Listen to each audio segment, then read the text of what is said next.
May mga lugar sa mundo kung saan ang panganib ay hindi laging nakikita ng mata. Hindi ito nangangailangan ng pagsabog o isang mabangis na hayop na nagkukubli sa mga halaman. Minsan, sapat na ang paghinga ng maling hangin, paghawak sa maruming tubig, o paglalakad sa lupang sa loob ng maraming taon ay sumipsip ng mga lason, mabibigat na metal, gas, abo ng bulkan o basurang pang-industriya. Sa ilan sa mga lugar na ito, ang toxicity ay nagmumula mismo sa kalikasan. Mga lawa ng bulkan na puno ng sulfur, tubig na may matinding acidity, at mga tanawing napapaligiran ng mga gas na nagmumula sa kailaliman ng mundo. Sa iba naman, ang problema ay dulot ng aktibidad ng tao. Mga lungsod na marumi, mga ilog na naging parang tambakan ng basura, mga minahan na nag-iwan ng mga kemikal na bakas sa lupa, at mga lugar kung saan binago ng radiation ang relasyon ng tao sa kanilang kapaligiran.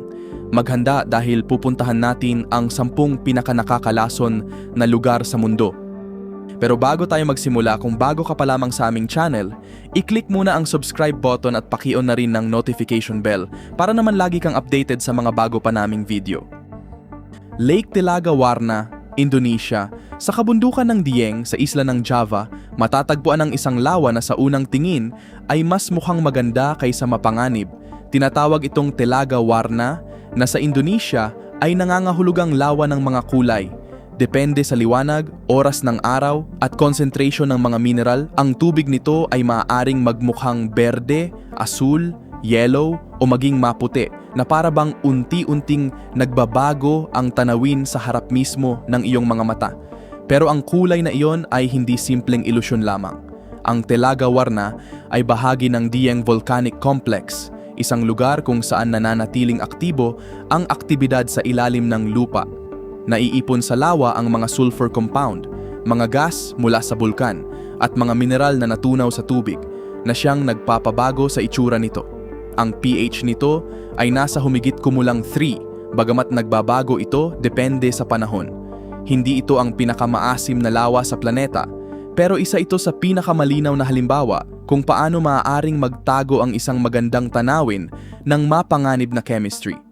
Mula sa mga viewing area, ang Telaga Warna ay parang isang postcard na imposibleng maging totoo. Pero kapag malapitan, ipinapaalala nito na sa ilalim ng mga kulay nito ay mayroong aktibong sistemang bulkan, mga gas, acidity, at isang kagandahang nagmumula mismo sa toxicity nito. Manshiyat Nasser, Egypt. Sa timog silangan ng Cairo, malapit sa burol ng Mukatam, matatagpuan ang isang komunidad na parang mas gustong hindi pansinin ng ibang bahagi ng lungsod. Tinatawag itong Manshiyat Nasser, bagamat halos lahat ay mas kilala ito sa ibang pangalan, ang City of Garbage. Mahigit 260,000 na katao ang nakatira rito at araw-araw ay humahawak sila ng humigit kumulang 10,000 tonelada ng basura mula sa buong kabisera. Kinokolekta ito ng isang komunidad na tinatawag na Zabalien. Sila ay mga Coptic Christian na mahigit 1 siglo nang ginagawa ang trabahong ito nang walang sapat na kontrata, pampublikong infrastruktura, malinis na inuming tubig o maayos na sistema ng imburnal. Ang mga autoridad ng Egypt ay tila pinili na lamang na ipikit ang kanilang mga mata. Ang mga lansangan ay natatakpan ng mga tambak ng basura na umaabot ng 2 metro ang taas. Malayang gumagala ang mga daga. Amoy na bubulok na organikong bagay ang hangin, pati na rin ang plastik na sinusunog. Dahil ang ilan sa mga basura ay direktang sinusunog mismo sa komunidad. Mataas ang kaso ng hepatitis, tetanus at mga sakit sa paghinga at higit ito sa pambansang average. Ang pinakakapansin-pansin ay ang kakayahan ng mga Zabalin na i-recycle ang hanggang 80% ng lahat ng basurang pumapasok sa lugar. 1% na kahit maraming lungsod sa Europa na may makabagong sistema ng waste management ay hindi naaabot. Danakil Depression, Ethiopia. Sa hilagang silangang Ethiopia, may isang lugar na minsang inilarawan ng National Geographic bilang isa sa pinakamalupit na lugar sa mundo. Tinatawag itong Danakil Depression at sapat ang mga kondisyon dito para bigyang katwiran ang bansag na iyon. Matatagpuan ito ng mahigit 100 metro sa ibaba ng sea level. Nagtatala rin ito ng isa sa pinakamataas na average na taunang temperatura sa planeta. At sa pinakamatinding bahagi nito ay matatagpuan ang volcanic crater ng Dalol. Ang thermal water dito ay maaaring umabot sa 109 degrees Celsius. Ang dahilan kung bakit kakaiba sa paningin ang dalol ay ang nakamamatay na likidong lumalabas sa ibabaw at bumubuo ng mga lawa na may hindi kapanipaniwalang mga kulay. Neon green, orange, yellow na sulfur at puting asin. Para itong tanawing dinisenyo ng computer pero ganap itong totoo at lubhang mapanganib. Ilang taon nang pinag-aaralan ng mga siyentipiko ang lugar na ito bilang posibleng analog ng Mars upang malaman kung may buhay na maaaring mabuhay sa ganitong kapaligiran. Sa ilang bahagi, natagpuan ang mga microorganism na tinatawag na extremophiles, mga organismong kayang mabuhay sa napakatinding kondisyon. Pero sa ibang bahagi, maging ang mga organismong ito ay wala. May mga lawa sa dalol na walang anumang kilalang uri ng buhay na maaaring mabuhay doon. At gayunpaman, mahigit 2,000 taon nang naninirahan ang mga afar sa nakapaligid na lugar. Manual nilang kinukuha ang asin at isinasakay ito sa mga kamelyo na nakaangkop sa isang lugar kung saan tila mismong planeta na ang nagbababala sa iyo na umalis. Nickel mines in Mindanao, Philippines. Sa katimugang bahagi ng Pilipinas, partikular sa rehiyon ng Caraga, ang pagmimina ng nickel ay nag-iwan ng ilan sa mga pinakanabagong tanawin sa bansa. Mula sa himpapawid, makikita sa maraming bahagi ng Mindanao at mga kalapit na isla ang mga bundok na bukas na ang lupa, matarik na dalisdis na mamula-mula at mga daanang nababalot ng alikabok at mineral.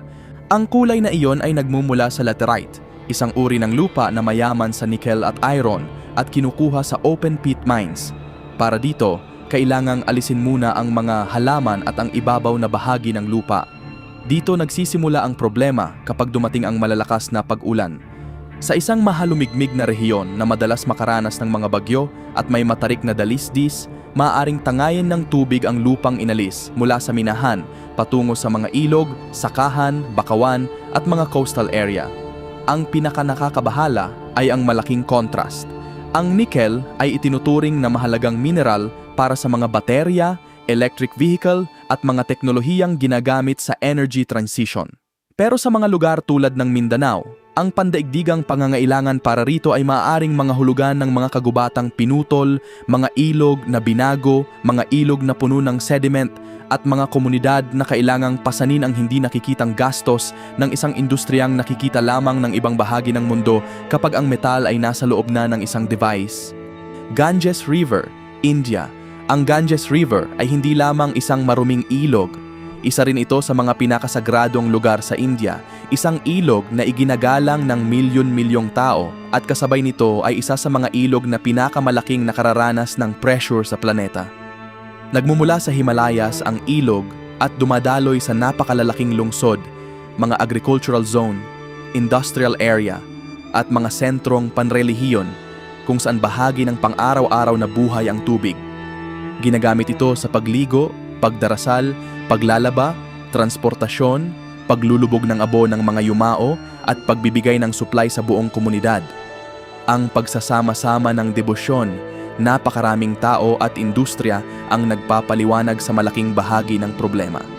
Mismong National Mission for Clean Ganga ay kumikilala na sa pangunahing bahagi ng Ganges River ay umaabot ang humigit kumulang 3 bilyong litro ng wastewater araw-araw mula sa mga lungsod na nasa tabi nito. Dagdag pa rito ang industrial waste at iba pang pollutants, solid waste, organikong basura, at urban pressure na sa loob ng ilang dekada ay lumampas na sa kakayahan ng mga sanitation system. Para sa maraming pilgrim, ang pagpasok sa tubig nito ay may malalim na espiritual na kahulugan. Ngunit sa ilang bahagi, lalo na malapit sa malalaking lungsod, ang tubig ding iyon ay naglalaman ng mataas na antas ng fecal bacteria at organic pollution. Cawaijen, Indonesia. Sa silangang bahagi ng isla ng Java, sa taas na halos 2,400 metro, matatagpuan ang isang aktibong bulkan na may lawa sa bunganga nito na may napakatinding turquoise na kulay na tila hindi totoo. Ang pangalan nito ay Cawaijen at marahil ito ang isa sa mga pinakapinupuhan na lugar sa buong video. Ngunit isa rin ito sa mga pinakanakamamatay. Ang lawa ay may diameter na humigit kumulang 1 kilometro at naglalaman ng tinatayang 36 million cubic meter ng sulfuric at hydrochloric acid. Ang isang patak nito sa balat ay maaaring magdulot agad ng matinding paso. Ang pagkahulog dito ay maaaring magresulta sa malubhang pinsala at pagkakitil sa napakaikling panahon. Pero ang tunay na kakaiba sa Kawaijen ay ang nangyayari rito pagsapit ng gabi. Ang sulfur na lumalabas mula sa bulkan sa temperatura na mahigit 600 degrees Celsius ay nag-aapoy kapag nakasalamuha ang oxygen. Ang resulta ay mga electric blue na apoy na maaaring umabot ng hanggang 5 metro ang taas. Para itong mga ilog ng asul na apoy na gumagapang sa mga dalisdis ng bunganga habang madilim ang paligid. Isa ito sa mga pinakakakaiba at pinakakahanga-hangang natural phenomena sa planeta. At sa gitna ng lahat ng ito, tuwing madaling araw, dose-dose ng minero ang bumababa sa loob ng bunganga upang mano-manong kumuha ng sulfur. Nagdadala sila ng mga basket na gawa sa kawayan na maaaring maglaman ng hanggang 70 kilo at pasan ito sa kanilang likod na halos walang proteksyon maliban sa basang tela na itinatakip sa kanilang bibig. Sa nakalipas na 40 taon, dose-dose ng minero ang nakikitil dahil sa mga pagsabog at iba pang panganib sa lugar. Rio Tinto, Spain. Sa lalawigan ng Huelva, ang Rio Tinto River ay mas mukhang isang bukas na sugat sa lupa kaysa isang karaniwang ilog. Ang tubig nito ay may bahid ng pula, orange at copper habang dumadaloy sa isa sa mga pinakamatandang mining area sa Europa. Sa loob ng libu-libong taon, iba't ibang sibilisasyon ang umunlad dito dahil sa mga mineral ng Iberian Pyrite Belt, isang rehiyong mayaman sa metallic sulfides. Ang tubig ng Rio Tinto ay may napakataas na acidity na may pH na malapit sa 2.5 at mataas na concentration ng iron, sulfates at mga metal tulad ng copper, zinc at arsenic. Ang mapulang kulay nito ay pangunahing nagmumula sa iron na natunaw at na-oxidize na nagpapakulay sa ilalim ng ilog na parabang nagdadala ito ng likidong kalawang. Sa unang tingin, mukha itong marumi at wala ng buhay. Pero sa katunayan, tahanan ito ng mga microorganism na kayang mabuhay sa mga kondisyong lubhang mapanganib para sa karamihan ng mga species. Kaya naman, pinag-aaralan ang Rio Tinto River bilang posibleng analog ng Mars. Itinuturing ito ng NASA bilang isang magandang lugar para magsagawa ng pananaliksik tungkol sa mga matinding acidic environment na maaaring katulad ng mga kondisyong dating umiiral sa ilalim ng ibabaw ng Mars. Chernobyl, Ukraine. Sa hilagang Ukraine, ang Chernobyl ay kumakatawan sa ibang uri ng toxicity kumpara sa isang acidic na lawa o maruming ilog. Dito, walang kulay ang panganib, wala itong amoy o lasa. Hindi ito nakikita sa ibabaw, sa tubig o sa usok mula sa isang chimenea. Matatagpuan ito sa mga hindi nakikitang particle, sa mga kontaminadong lupa, sa mga abandonadong gusali at sa alaala ng isang partikular na gabi. Noong Abril 26, 1986, sumabog ang Reactor No. 4 ng Chernobyl Nuclear Power Plant habang isinasagawa ang isang safety test na hindi naging maayos. Ang pagsabog at sunog ay nagpakawala ng radioactive material sa atmosfera sa loob ng ilang araw, dahilan upang lumikas ang mga tao mula sa lugar. Ang Pripyat, ang lungsod na itinayo para sa mga manggagawa ng planta, ay tuluyang iniwan. Ang mga paaralan, apartment building, swimming pool at mga parke nito ay naging parang isang eksenang nagyelo sa panahon. Itinatag ang exclusion zone na may humigit kumulang 30 kilometrong radius upang ilayo ang populasyon sa radioactive contamination. Noong 1986, mahigit 100,000 na katao ang inilikas at marami pang iba ang kalaunan ay inilipat sa iba't ibang bahagi ng Ukraine, Belarus at Russia. Hindi agad masasabi na mapanganib ang Chernobyl sa unang tingin at iyon mismo ang nakakatakot dahil maaaring mukhang tahimik at payapa ang lugar. Bumalik na ang mga halaman, malayang gumagala ang mga hayop sa mga kagubatan at marami sa mga gusali ay nakatayo pa rin. Pero sa ilalim ng tahimik na anyo ng lugar ay nananatili ang radioactive footprint na nagbago rito bilang isa sa mga pinakakilalang kontaminadong tanawin sa planeta, Lake Natron, Tanzania. Sa hilagang Tanzania, malapit sa hangganan ng Kenya, ang Lake Natron ay parang isang mapulang salamin na nakahimlay sa Rift Valley. Ang tubig nito ay maaaring magmukhang pink, orange o halos kulay dugo dahil sa mga microorganism na nakaangkop sa matinding alat. Pero ang kagandahang iyon ay nagmumula sa isang napakatinding chemistry. Mapanganib ang natron hindi dahil acidic ito, kundi dahil kabaligtaran nito. Isa itong napaka-alkaline na lawa.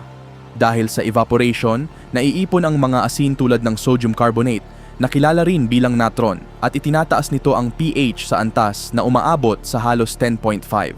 Ang mapang asidong tubig na ito ay maaaring makairita sa balat at mga mata ng mga hayop na hindi nakaangkop sa ganitong kondisyon. Kapag may mga hayop na nakikitil sa mga pampang nito, nakatutulong ang mga asin na mapreserba ang kanilang mga katawan, kaya nagmumukha silang matigas at halos parang mummy. Ang pinakakaiba ay ang mapanganib na kapaligirang ito ay nagsisilbi ring proteksyon sa buhay. Para sa mga dwarf flamingo, ang natron ay isa sa pinakamahalagang breeding grounds sa East Africa dahil ang matinding kondisyon ng lawa ay nakatutulong upang mailayo sila sa kanilang mga predator. Dzerzhinsk, Russia. Humigit kumulang 370 kilometers sa silangan ng Moscow, taglay ng Dzerzhinsk ang isa sa pinakamadilim na chemical legacies ng dating Soviet Union. Sa loob ng ilang dekada, naging pangunahing sentro ito ng industrial na production at paggawa ng mga chemical weapon. Dito ginagamit ang mga substance tulad ng mustard gas, lewisite, hydrocyanic acid at phosgene, mga compound na idinisenyo upang makalason, makapaso o makasuffocate. Hindi natapos ang problema ng magsara ang maraming pabrika. Sa pagitan ng 1930 at 1998, tinatayang halos 300,000 tonelada ng chemical waste ang itinapon sa lugar, na naglalaman ng mahigit 100 toxic compounds. Ang ilan sa polusyong ito ay napunta sa lupa, groundwater at mga waste pond, kabilang ang tinatawag na White Sea, isang malaking imbakang puno ng chemical sludge na naging simbolo ng environmental damage sa Dzerzhinsk. Sa unang tingin, mukha lamang itong ordinaryong industrial city. Pero sa ilalim ng itsurang iyon ay naroon ang pinaghalong persistent dioxins, phenols, heavy metals at Soviet-era chemical waste. Sa huli, ipinapakita ng mga lugar na ito na maraming anyo ang toxicity. Minsan lumilitaw ito bilang isang makulay na lawa na puno ng sulfur at volcanic gases. Sa ibang pagkakataon, nagtatago ito sa isang sagradong ilog na puno ng basura, sa isang industrial city na ilang dekada nang may problema sa polusyon, o sa isang abandonadong lugar kung saan bahagi pa rin ng tanawin ang radiation. Ang nakababahala ay marami sa mga lugar na ito ay hindi nagpapakita ng kanilang panganib sa unang tingin. Namumukod-tangi ang Lake Natron bilang isang napakalaking mapulang lawa sa gitna ng Rift Valley. Nakakaakit naman ang Kawah Ijen dahil sa turquoise nitong lawa at mga asul na apoy. Ang Rio Tinto ay dumadaloy na may kulay na halos parang tanawin sa Mars. Maging ang Chernobyl, na ngayon ay may mga kagubatang muling tumutubo, ay nagbibigay ng kakaibang katahimikan. Pero sa likod ng mga larawang iyon ay maaring nakatago ang acidity, gas, heavy metals, chemical waste o radiation. Alin sa mga lugar na ito ang pinaka-nakapukaw ng iyong atensyon? I-comment ninyo sa ibaba. At kung gusto ninyong patuloy na tuklasin ang mga pinakamatindi, kakaiba at nakakagulat na lugar sa planeta, mag-subscribe sa Noel Polo TV hanggang sa muli.